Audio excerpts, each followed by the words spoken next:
Bravo à l'Afrique qui s'éveille et qui se réveille. Aujourd'hui, nous allons faire un tour de l'actualité et les bonnes nouvelles nous viennent du Liptako Gourma. Oui, Liptako Gourma, il y a des bonnes nouvelles qui viennent dans cet ensemble de pays que vous connaissez déjà au AES.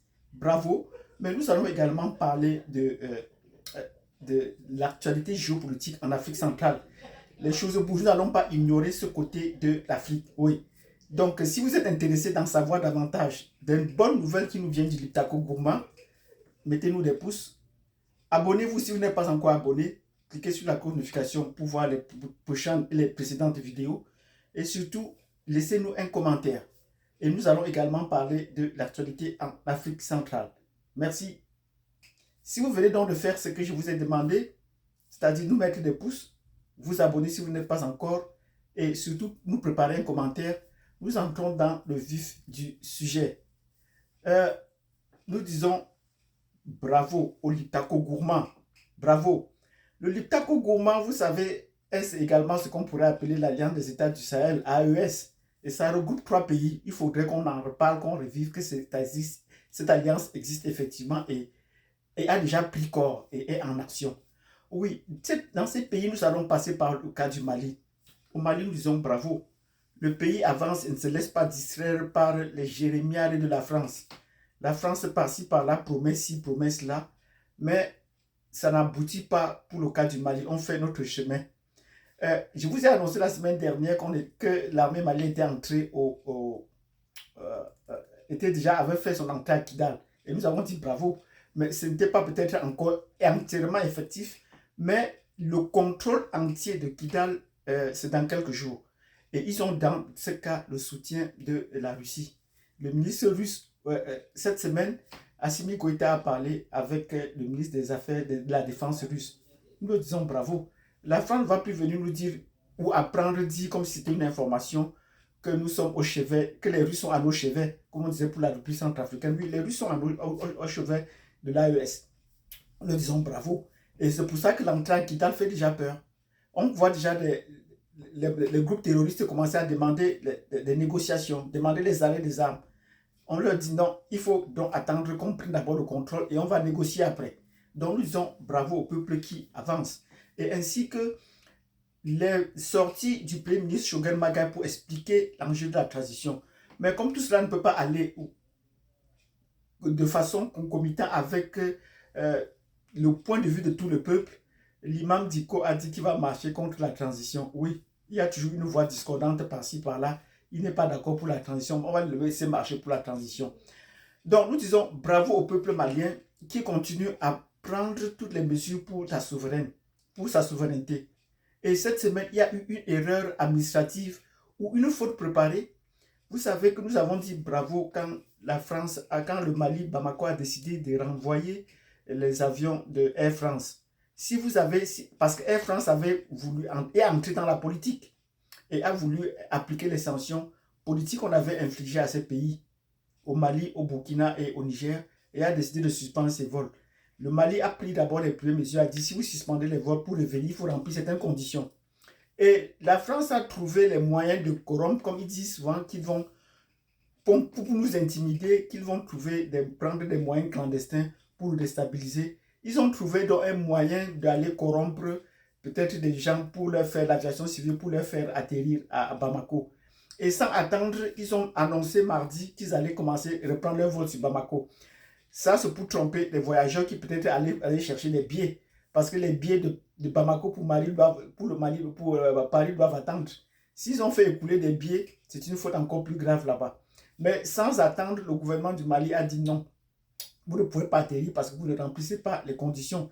Désormais, vous allez vous conformer à un cahier de charges pour pouvoir atterrir encore chez nous. Nous le disons bravo. Donc la France est tout dans le mensonge, dans la diversion des vrais enjeux. Il faut qu'ils s'arriment aux autres compagnies étrangères qui exercent au Mali. Et désormais, ils vont comprendre que le Mali n'est plus leur avion où ils pouvaient aller et venir comme ils voudraient.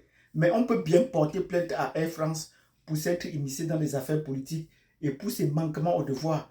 Donc nous allons dire, comme à la suite de Nathalie Diab, il faudrait désormais que si les Français veulent atterrir à Bamako, qu'ils déposent une caution. Oui, il faut qu'ils déposent une caution pour que quand ils vont soit partir ou revenir, on peut affréter d'autres compagnies pour couvrir les espaces qu'ils laissent. Et ça fait des manques à gagner. Les plaintes contre la France, il y en a. Et voilà par exemple une. Là, on dépose une plainte contre Air France. En plus de ce qui manque de fait, il faudrait qu'ils payent déjà pour leur manquement à gagner. Nous leur disons bravo. Nous disons également bravo au Burkina. Les projets du Burkina sont en train d'aller bon train. Après avoir signé avec une quinzaine d'accords de coopération avec l'Iran, disons bravo, l'Iran est quand même présent là-bas.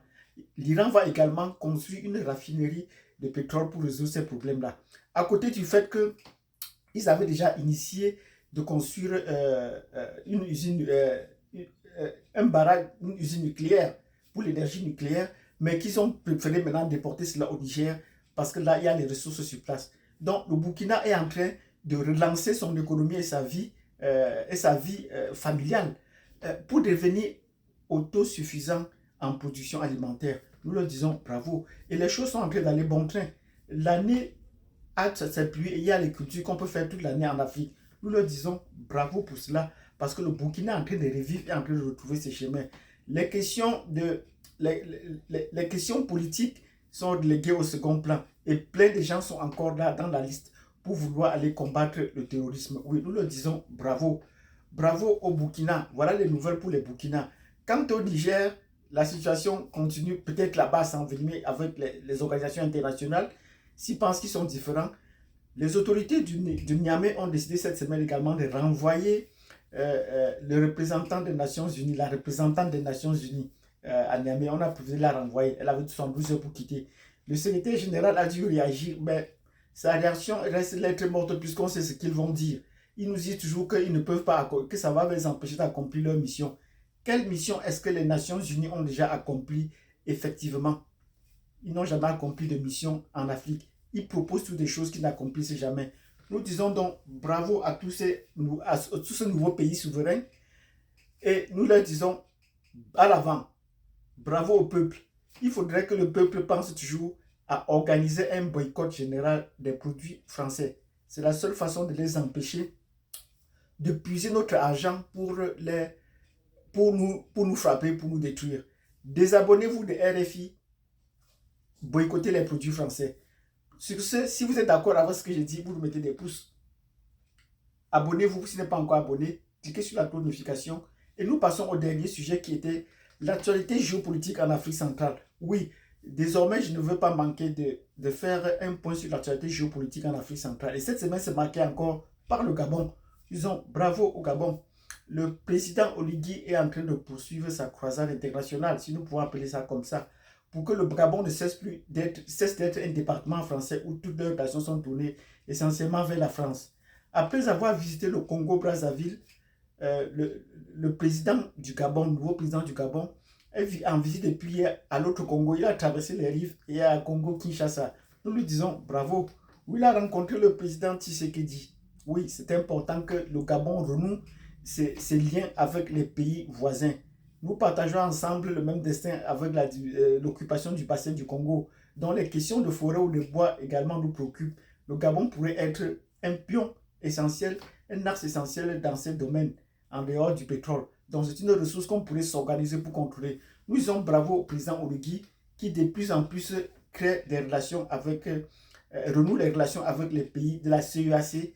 Et il a également rencontré maintenant cette fois-ci pour une deuxième fois, nous pensons, le président du Tchad. Nous disons bravo pour toutes ces sorties. Nous attendons que des mesures effectives à l'encontre des entreprises françaises. Oui, s'il ne peut pas expulser les Français, au moins qu'ils prennent des mesures, qu'ils payent les impôts sur place et que toutes les choses se passent très bien. Dans les autres pays, comme nous l'avons dit, la population gabonaise peut également être en droit de se désabonner des chaînes françaises pour ne pas se laisser polluer l'esprit et également de pouvoir boycotter les produits français, oui, et de prendre la résolution. Parfois, le boycott, parfois la fermeture des frontières est importante parce que ça retourne le pays au travail. Si on avait boycotté le Gabon, les produits congelés qui venaient de France, ils devaient déjà se remettre à l'agriculture. L'agriculture est le tendon d'Achille de l'économie ou de la société gabonaise. Donc, si vous avez bien écouté cette vidéo avec les recommandations que nous avons faites et que vous êtes d'accord, mettez-nous des pouces. Abonnez-vous si vous n'êtes pas abonné et cliquez sur la cloche de notification.